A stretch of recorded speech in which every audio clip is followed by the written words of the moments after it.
നമസ്കാരം. വേദാംഗ ജ്യോതിഷത്തിലെ അമൂല്യമായ അറിവുകളും ആധ്യാത്മിക ജ്ഞാന ഉപദേശങ്ങളും പകർന്നു തരുന്ന പ്രശാന്തം ആസ്ട്രോ ചാനലിലേക്ക് ഏവർക്കും സ്വാഗതം. ഈ ചാനൽ ഇതുവരെയും സബ്സ്ക്രൈബ് ചെയ്യാത്തവർ ഇപ്പോൾ തന്നെ സബ്സ്ക്രൈബ് ചെയ്യുക. നോട്ടിഫിക്കേഷൻ ലഭിക്കുന്നതിനായി ബെൽ ബട്ടൺ അമർത്തുമല്ലോ.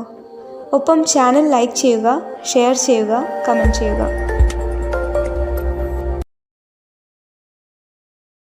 കൊല്ലവർഷം 1199 മിഥുന സംക്രമം ഉത്രം നക്ഷത്രത്തിലാണ്.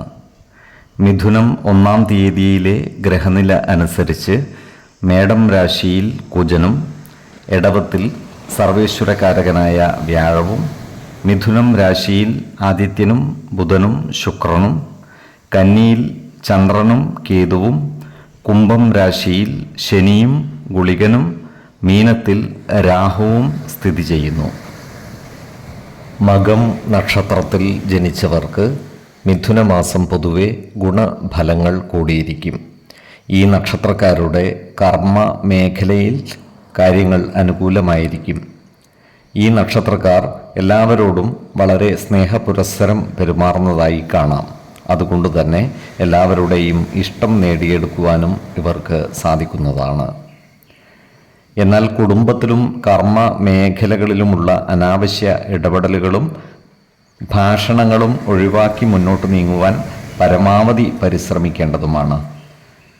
ബാങ്കുകളിൽ നിന്നുള്ള ലോണുകളും മറ്റു ക്രെഡിറ്റ് സൗകര്യങ്ങളും ഇവർ പരമാവധി ഉപയോഗപ്പെടുത്തുന്നതായി കാണാം.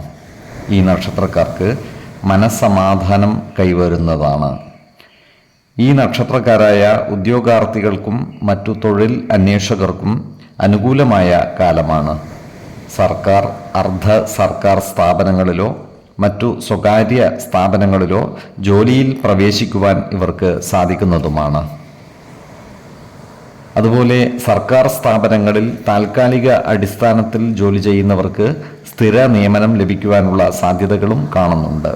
അതിനാൽ ഇത്തരക്കാർ സ്ഥിര നിയമനം ലഭിക്കുന്നതിനായി മേലുദ്യോഗസ്ഥരെ കാണുന്നതിനും അപേക്ഷ സമർപ്പിക്കുന്നതിനും അനുകൂലമായ കാലവുമാണ്. ഈ നക്ഷത്രക്കാരോട് ശത്രുതാ മനോഭാവത്തോടെ പെരുമാറുന്നവരെ ചെറുത്തു തോൽപ്പിക്കുവാൻ ഇവർക്ക് സാധിക്കുന്നതാണ്. ഇത്തരം ആളുകളെ തിരിച്ചറിഞ്ഞാൽ അവരോട് സ്നേഹപൂർവ്വം പെരുമാറി അവരുടെ സ്നേഹം നേടിയെടുക്കുവാൻ പരിശ്രമിക്കേണ്ടതുമാണ്.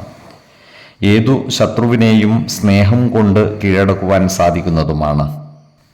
ഏതൊരു കാര്യം ചെയ്യുമ്പോഴും 2 വട്ടം ആലോചിച്ച് മുന്നോട്ട് നീങ്ങുന്നതാണ് ഗുണകരമാവുക. 2, 14, 28 തീയതികൾ അനുകൂലമാണ്. ഈ നക്ഷത്രക്കാർ ജനിച്ച സമയത്തെ അടിസ്ഥാനമാക്കിയുള്ള ജാതകത്തിലെ ലഗ്ന രാശിയുടെയും ലഗ്ന അധിപന്റെയും സ്ഥിതിയും ശുഭ പാപ ഭാവങ്ങളുടെ സ്ഥിതിയും ഓരോ രാശിയിലെയും ഗ്രഹങ്ങളുടെ സ്ഥിതിയും അനുസരിച്ച് ഇവരുടെ പൊതുഫലത്തിൽ ഏറ്റക്കുറച്ചിലുകൾ ഉണ്ടാകുവാനിടയുണ്ട്. കുടുംബ ദേവതകളെയും ഇഷ്ട ദേവതകളെയും ഉപാസിക്കുന്നത് ഇവർക്ക് ആയുരാരോഗ്യ സൗഖ്യമേകും. ഇഷ്ടദേവതാ മന്ത്രം 108 തവണ ദിനംതോറും ലിഖിത ജപം ചെയ്തു വരുന്നത് ഇവർക്ക് സർവ ഐശ്വര്യങ്ങളുമേകും. നല്ല വ്യക്തി സാധനകളോടെയും ഉപാസനകളോടെയും മുന്നേറിയാൽ സർവേശ്വരാനുഗ്രഹത്താൽ ഇവരുടെ സർവകാര്യങ്ങളും മംഗളകരമാകും. നന്ദി, നമസ്കാരം. ജ്യോതിഷരത്നം പ്രശാന്ത് കണ്ണോം.